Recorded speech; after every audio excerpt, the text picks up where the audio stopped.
Hello everybody. It is finally time to talk about all the books I read in April. Admittedly it's a little late. I am filming this in kind of the middle of May. Oops, I just haven't had time. And I read a lot in April, so I need time to talk about them all. So why don't we start with something that I was doing just kind of to entertain myself, which is that I decided I wanted to listen to some really short audiobooks, and I listened to 3 of them, and they were all like kind of classics. I don't know, that was just what the mood was. So to begin with, I listened to Their Eyes Were Watching God by Zora Neale Hurston. This is something that I think some people read in school, but I never did. And oh my God, it took me 3 days, and it was at the beginning of April, so I'm like, what was that about again? What was it about? Oh my God. Well, it was okay. That's ultimately my feeling on it. Like, it felt like the kind of thing that, yeah, you read this in English class and you have like stuff to talk about because she writes beautifully. But it's about this woman who has just kind of rolled back into town after having been gone for a little while. And everyone's like, what's she been doing? So her neighbor, brings some food over and talks to her and gets the whole story. So then the most of the book is this woman telling the story. And it's like all about how she ended up married to this one guy really young, and he sucked. And then she met this other guy and ran off with him. And he was like maybe slightly better, and they built this whole town. The whole thing's set in Florida. The year's a little unclear to me, but obviously time passes over the course of the story because she just has time to be out married to all these guys. But the book is published in 1937, so I'm guessing that maybe it starts in the 1900s, And like, but yeah, it's in Florida, and they start this town, and he's like the mayor of the town, and they run the general store, but he kind of makes her do all the work. And then what happens? Does he die? Yeah, I think he dies, and she just keeps running the general store. And then she falls in love with this younger man who kind of comes up. I mean, it was sort of a sweet story how she like finally met this guy who treated her better and that she really got along with. And they go off and they go and like, she's rich relatively, but they go off to like work. What were they doing? Was it sugarcane? I don't remember, but they went off to like work as farm laborers basically somewhere else in Florida. And then there was a hurricane, and then he got rabies. Yeah, this book was weird. But yeah, I mean, it was just like the story about this woman and these relationships. I don't know, it was fine. Like, it did not blow my mind. But it definitely painted a picture of like a time and a place, and the way that the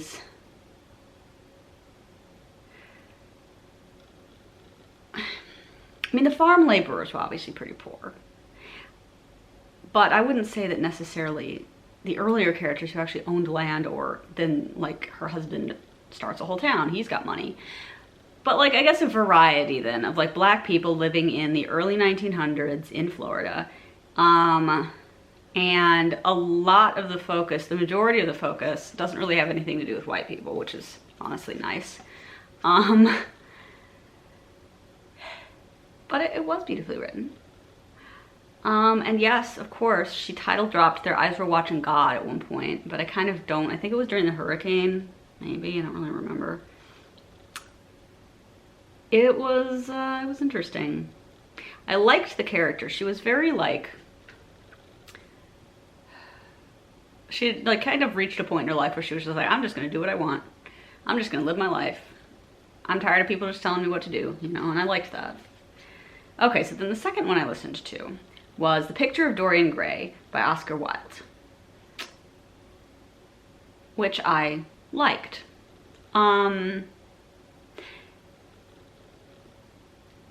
I found it a little hard to hear sometimes, the version I was listening to, which was read by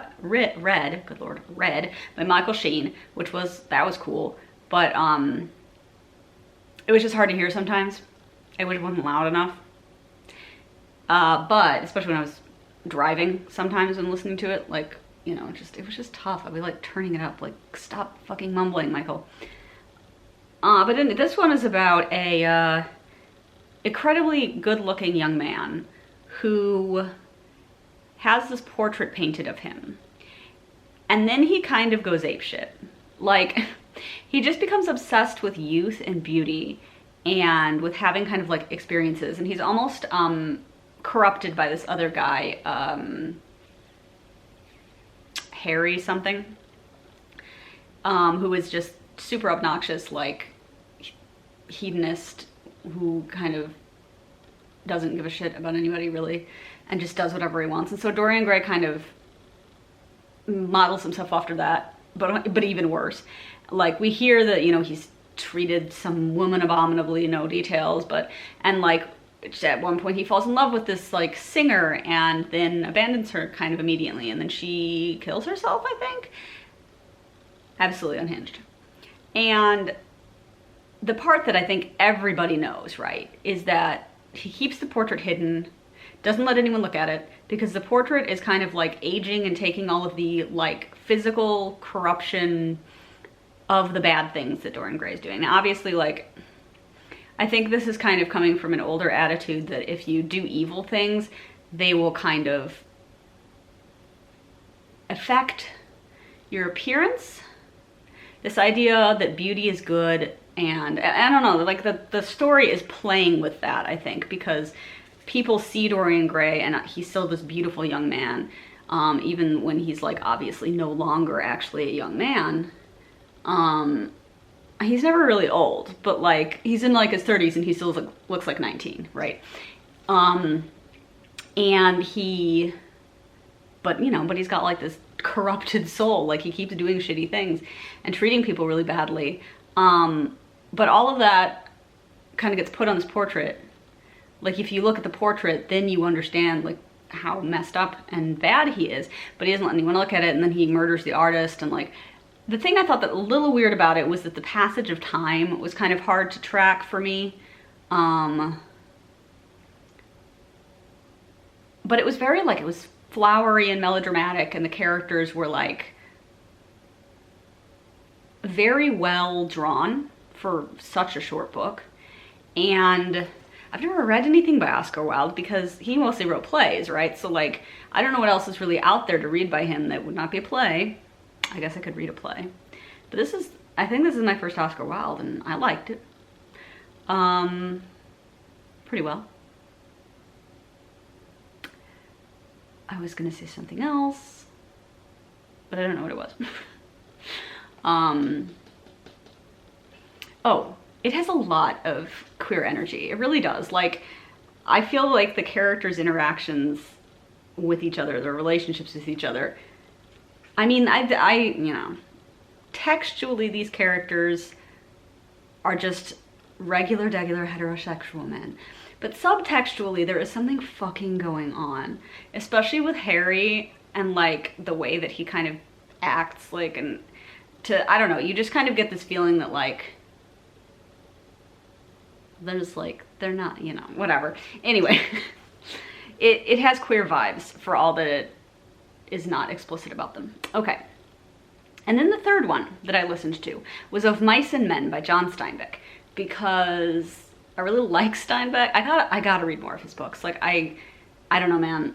We had to read The Grapes of Wrath in school and it was like fine. But since then, I think I've become like more of a Steinbeck fan. I'm like, I gotta read more of his stuff. I do. I gotta read some of the longer shit.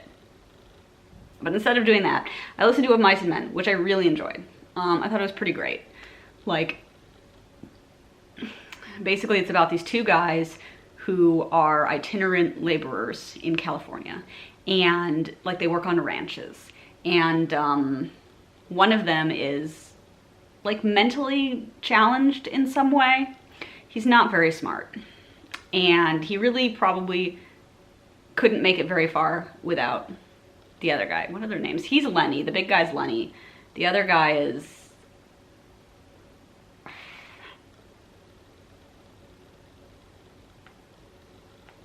who the fuck knows? It's not coming to my mind. Okay. But they come to a new place where they're getting a job. And we're going to kind of like meet the other group, the guys who are working there on this ranch. And one of them has a wife who also lives on the ranch, and stuff just starts escalating, because like every time she interacts with anybody, he acts weird about it. And also like Lenny and other guy, I keep wanting to say Bruce, that's not his name even remotely. Lenny and the other guy, they have this plan where someday they're gonna save up enough money to buy a farm and have a little like house and some pigs and some rabbits and whatever. And Lenny really loves soft things. Like he has this bad habit of picking up dead mice so that he can pet them, and then the other guy like tells him to knock it the fuck off. But he doesn't know his own strength, so he has also killed mice accidentally just by petting them too hard. And then there's this whole thing with a puppy, which he then accidentally kills. And anyway, so stuff keeps escalating, and it's just, oh my God, it was so good. Like whatever, maybe I'm basic, but I just really liked sort of going into it and having this immediate sense that like, they are not going to succeed. They are not going to save up enough money for whatever reason to have this little like dream that they have of this farm. And it's literally so sad, and it made me cry. And I knew it was going to, but I couldn't remember like what was sad about it because I've never read it before. I just knew that it had a tragic ending, and I was like, what's it gonna be? It was really sad. It made me cry. Oh my God, when they shoot the dog, I was like, oh my God, I know what's gonna happen. Not exactly, but you know, like the way that he just like makes all these things connect, and you're like, oh yeah. Like, you know, where instead of being surprised by a twist or a thing, like instead of being surprised by it, you're like, that makes perfect sense. And you set it up, and I almost saw it coming. Like, I love that. Like, master at work. Okay, let's fucking move a little faster because I've been talking for too long already for how many books I've talked about. So everything else, God, just a random assortment of things. So firstly, I read Blue Mars. Mostly read it in March, but I finished it in April. Blue Mars is the final book of the Mars trilogy by Kim Stanley Robinson, and I really liked it. It was good.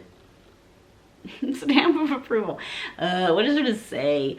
You know, the sort of premise of the trilogy is Mars, the terraforming of Mars, but it starts with them sending like the 100 first like colonists to Mars, but of course now years and years have passed, and everybody has this like weird anti-aging serum that prevents them from like dying in a normal age. So some of these people are like in their like 150 or whatever, like they keep living. And part of the book has to do with some like dealing with some like memory issues that some of them are developing, and part of the book is just continued like, what's the political situation going to be on Mars, and what's the relationship with Earth going to be like. And then there's a part where some of the characters actually go back to Earth, or in the case of Nargal, go to Earth for the first time because he was born on Mars. And in the previous book, there was this like, it was like a volcano went off on Antarctica, and it caused like a whole ice sheet to fall into the water, and so all the ocean levels have risen a bunch.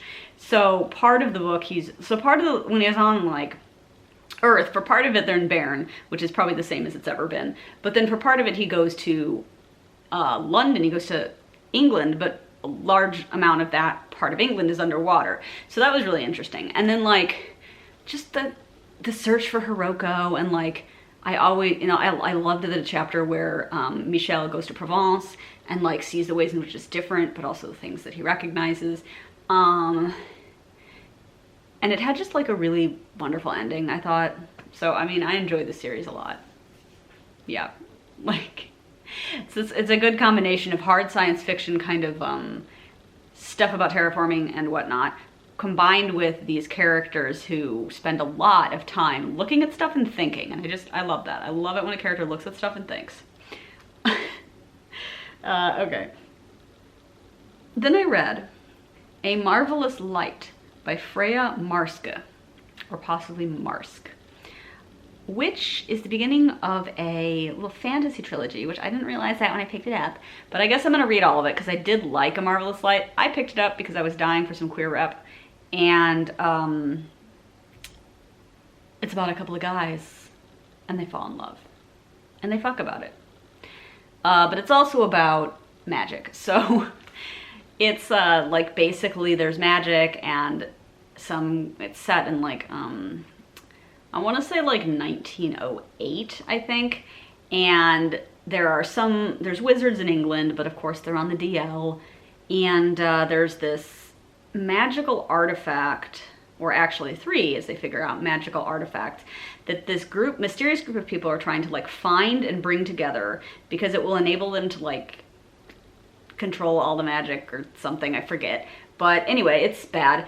And so our good guys are actually like trying to figure out what's going on with that. I mean, it all starts with this one guy dying, and then this other guy gets his job and then discovers, oh, this is a magic thing? Because he's a regular guy who did not know magic exists. And he kind of accidentally got this job at the Ministry of, not the Ministry of Magic, but, you know, at the Ministry, which is supposed to be kind of this liaison, this kind of character who, like, explains what's going on in the magical world to the Prime Minister once a week or whatever.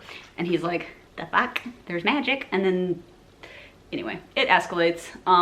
I liked it a lot. Like, I literally love it when you take a couple of characters and you're like, anyway, here's all of their damage. And then they're getting to know each other. Love that. Give me 1 million more books. But so yeah, I was like, you know, I'll read this, but I care enough about the plot and characters that I think I will continue the series. And I actually plan on continuing it pretty soon, I think, because the books are short, relatively, so. Yeah, so I liked that a lot. Had a great time. Then I read, and this was probably like the most effort I had to put into a book this month, The Name of the Rose by Umberto Eco, which I liked. I like everything. Yeah, so The Name of the Rose, I'm like sinking. The Name of the Rose was pretty wild. This was something that I had on my to-read list, so I needed to pick something from there. Then I went with The Name of the Rose because I was a little intimidated by it. And yeah, I should have been. I was correct. There are a number of parts of this book where they just speak Latin, and I'm like, I'm just gonna assume I don't need to know what you're saying.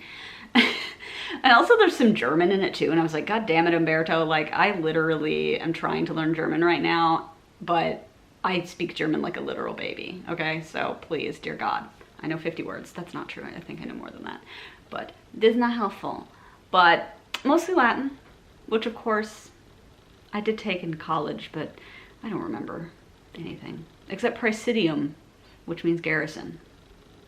I mean, I remember more than that, but I always feel like that's a weird one. Like, it's funny because you take language classes and they teach you how to say, like, hello, my name is blah, blah, blah, blah. And then in Latin, they're like, here's how you say kill. Like, you know, right away, we got to learn the important words. Because you're not conversing with anybody in Latin.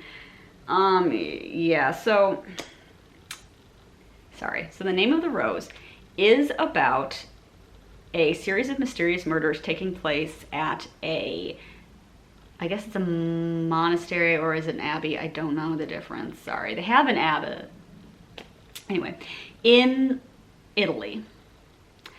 And the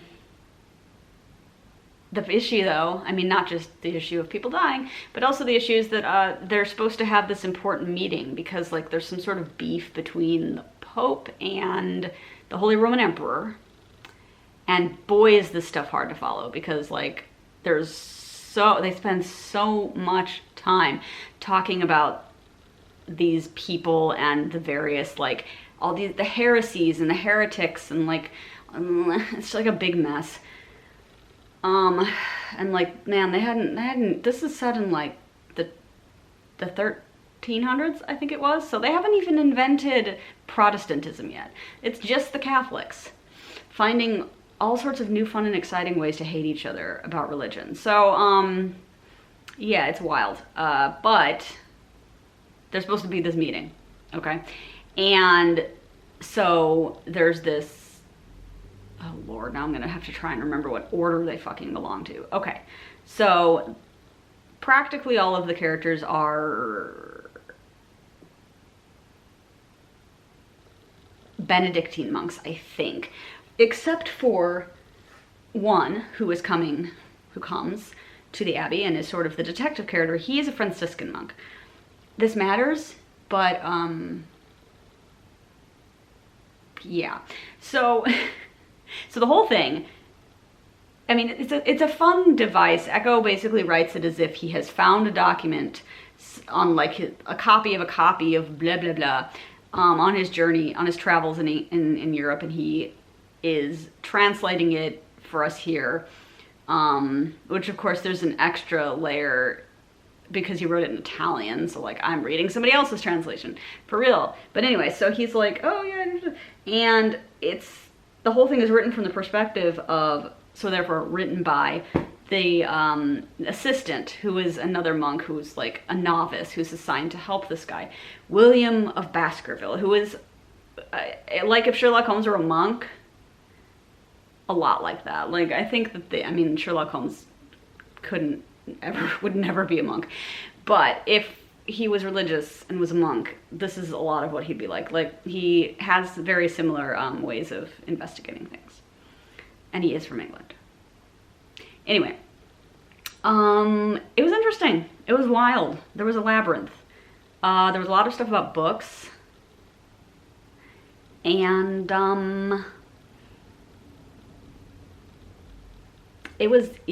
there was a lot. It was complicated. Yeah. It was interesting, but I wish it had a little bit less talking about heresies. Like, I guess I get it, but I just got bored with some of that stuff, frankly. All right. Oh my God, we've got 2 more books to fucking talk about. So I then read The Rosewater Insurrection by Ted A. Thompson. So this is the second book of the Wormwood trilogy, and I really enjoyed this one. I liked it more than the first.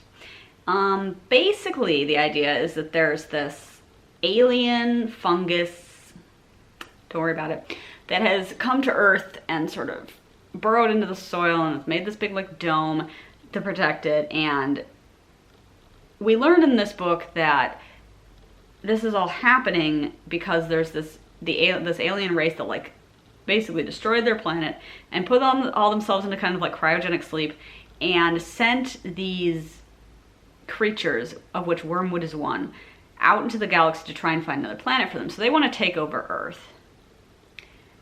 And then also there's a bunch of stuff about the mayor of Rosewater, which is the town that's grown up around Wormwood's dome in Nigeria. And political things. I mean, he decides he wants like Rosewater to not be part of Nigeria anymore. Naturally, the president of Nigeria does not approve of this. There's a war, and there's a lot of, and also there's this woman who lives in Rosewater, I think, who like wakes up one day and can't remember a single thing about herself. It turns out the aliens have figured out some way to kind of send the consciousness, what they have, like what they've saved of one of their people, and send it and put it in a human and kind of take over their body. But it doesn't seem to work super great, at least for her, because she doesn't remember. Well, it takes a little while for her to like remember some stuff. Ultimately, they come up with an interesting solution by the end of the book for like what they're gonna do. So yeah, I'm like super curious to see what the third book's going to be about. So I mean, I don't know. I thought it was very good. I liked it. Yeah, I liked it more than the first one. It also follows largely the character of Aminat, who was in the first book, but that book mostly followed this other guy. I cannot remember his name, but they're dating, and so he's still in this book. It's just not like we're not following him all the time, and I like her more, so I guess we'll see what happens in the third book. Okay. And finally, The Ones We're Meant to Find by Joan He, which is also from my list. And this one I picked because I wanted like a list book that I could get through quicker than some. And it's a young adult book about these sisters who are looking for each other. And I still like don't know how I feel about this book. Okay. Ultimately, I think I liked it, but I have a history of not really enjoying the world building of young adult science fiction books. I think like the only exception is Iron Widow, which I think more of is fantasy because they may have giant mech robots, but they power them with magic, basically. They have like chi. That's magic, okay? So basically that is sci-fi to me, or that is fantasy to me, but you know, whatever. We'll give it some credit.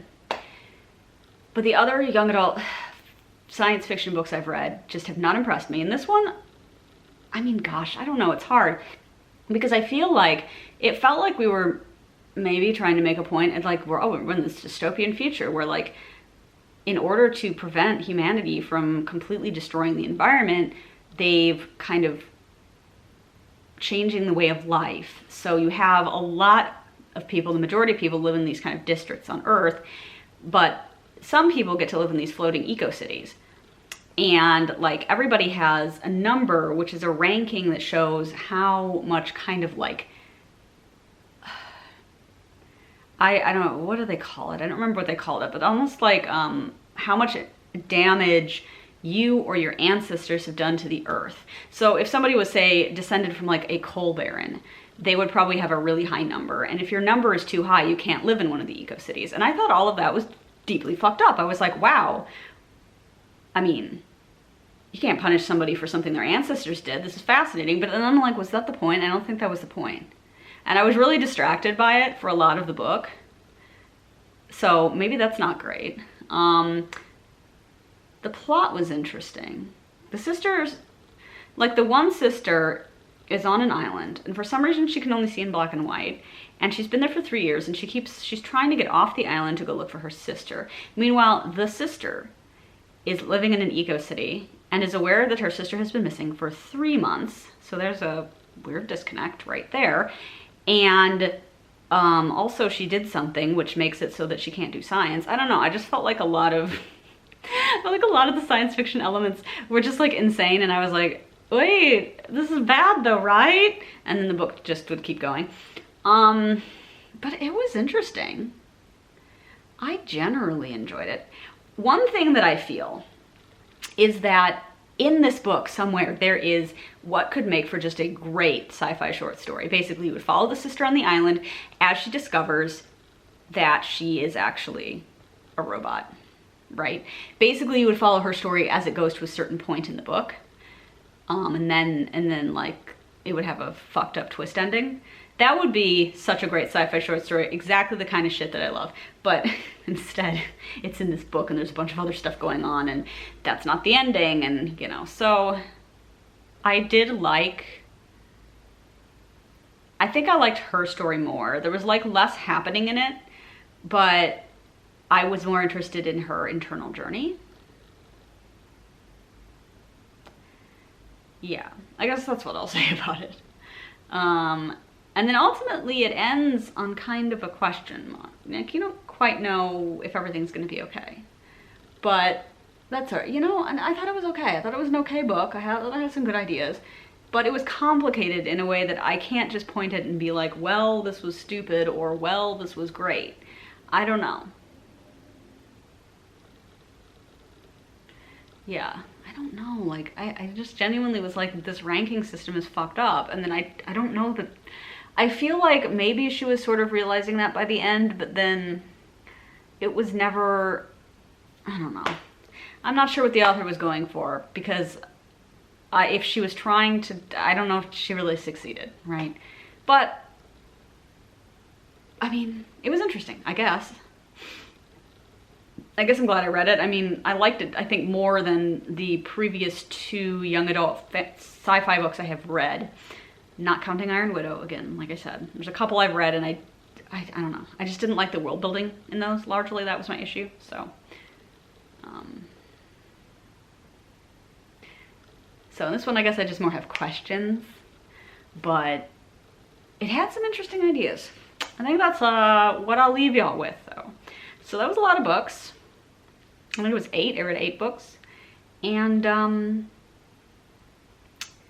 things are looking to be a lot smaller in number for May. So I will see you when I see you. But yeah,